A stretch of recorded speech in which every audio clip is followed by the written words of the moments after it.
एक शिष्य आश्रम से अपनी जो शिक्षा ग्रहण करने के बाद घर जा रहा था, तो गुरु से कहता है कि गुरुदेव, इतने सालों से मैं आपसे शिक्षा ले रहा हूँ, लेकिन जाते समय मेरा आपसे एक छोटा सा क्वेश्चन है।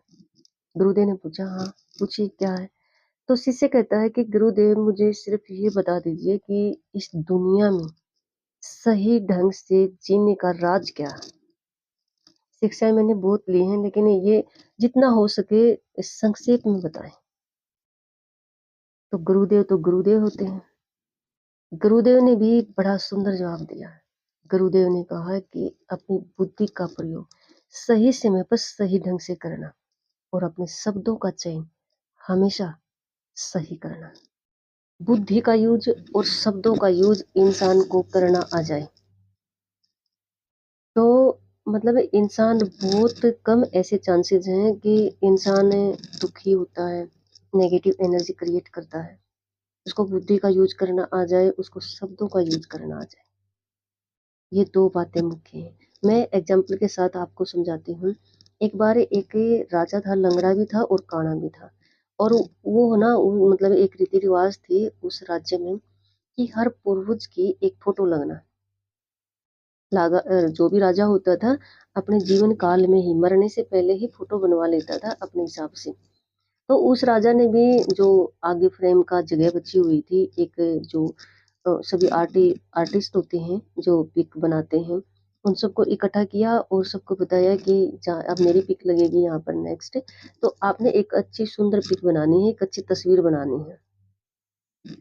तो हर आर्टिस्ट ने, हर कलाकार ने, पिक्चर बनाने वाले ने, चित्रकार ने राजा को चित्र बना बना कर दिखाया, लेकिन राजा किसी से भी सेटिस्फाइड नहीं हुआ, सेटिस्फिकेशन में नहीं हो जाता है। उसको हर पिक्चर में कुछ ना कुछ कमी नजर आती है, क्योंकि एक तो वो काना था, एक वो लंगड़ा था। किसी में उसके पैर का जो लंगड़ापन दिखाई दे रहा है, किसी में उसके आंख का कानापन दिखाई दे रहा है। ऐसा किसी ना किसी हर चित्र में हो रहा था। फिर एक आर्टिस्ट, एक चित्रकार, सिर्फ 22 साल का लड़का था। वो राजा की एक ऐसी पिक बनाता है जिसमें राजा निशाना लगा रहा होता है तीर धनुष के साथ। तीर धनुष के साथ राजा निशाना लगा रहा होता है। एक घोड़े पर बैठे हुए राजा की पिक होती है, और घोड़े पर है ना, जो पैर राजा का सही होता है वो इधर सामने फेस होता है, और आंख भी जो राजा की कानी थी अंधे, मतलब राजा की आंख में जो मतलब कानी थी, एक आंख से जो ठीक नहीं थी, वो आंख बंद दिखाई दी, क्योंकि निशाना लगाते हुए एक आंख बंद की जाती। इतनी चतुराई से वह लड़का राजा की पिक बनाता है, जिसमें ना पैर का लंगड़ापन दिखाई दे रहा था और ना ही आंख का काणापन दिखाई दे रहा था। राजा पिक देख के बहुत खुश हो जाता है। तो ये क्या था? बुद्धि का यूज। अब मैं बताती हूँ आपको शब्दों का यूज। एक बार एक राजा को सौपन आता है, और सौपन में वो क्या देखता है कि उसके सारे जाड़ दांत नहीं है सपने के अंदर। और पहले कहते थे ना कि सपनों का एक रिजल्ट होता था, तो राजा भी डर जाता है कि इस सपने का क्या रिजल्ट होगा। उसके मन में मतलब सारी नेगेटिव पॉइंट्स आते हैं, नेगेटिव थॉट्स आते हैं।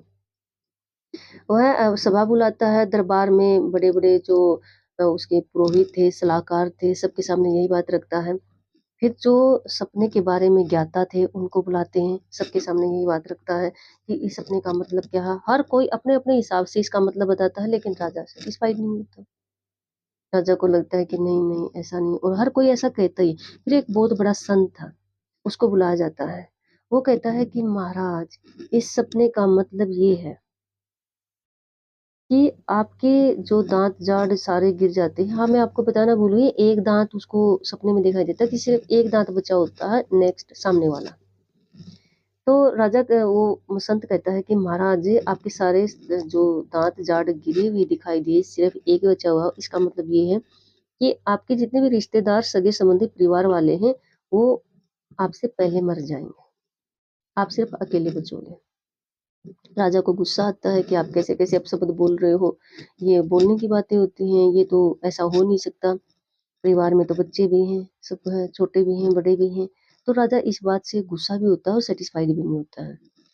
फिर एक बिल्कुल साधारण किसान आता है। सब उसको देखकर हंसते हैं, लेकिन किसान कहता है कि देखो, मैं सपने के बारे में जानता हूँ, मतलब सपने का ज्ञाता हूँ, सपने का रिजल्ट बता सकता हूँ। इस सपने का मतलब महाराज ये है कि आपकी आयु सबसे लंबी है। आपके जितने भी सगे-संबंधी परिवार वाले हैं ना, उनमें आपकी आयु सबसे लंबी है, आप बहुत सालों तक जियोगे। जो समझदार थे वो तो समझ गए, बात एक ही है। लेकिन उस समय पर राजा इन शब्दों से ऐसे प्रभावित होता है, खुश भी होता है, इनाम देता है किसान को, लेकिन बात का मतलब तो एक ही था, है ना?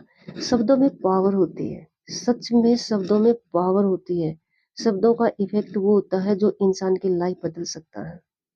रियल में भी, छोटी-छोटी बातों में भी, हर रिलेशन में भी शब्दों का इफ़ेक्ट इंसान की लाइफ बदल देता है।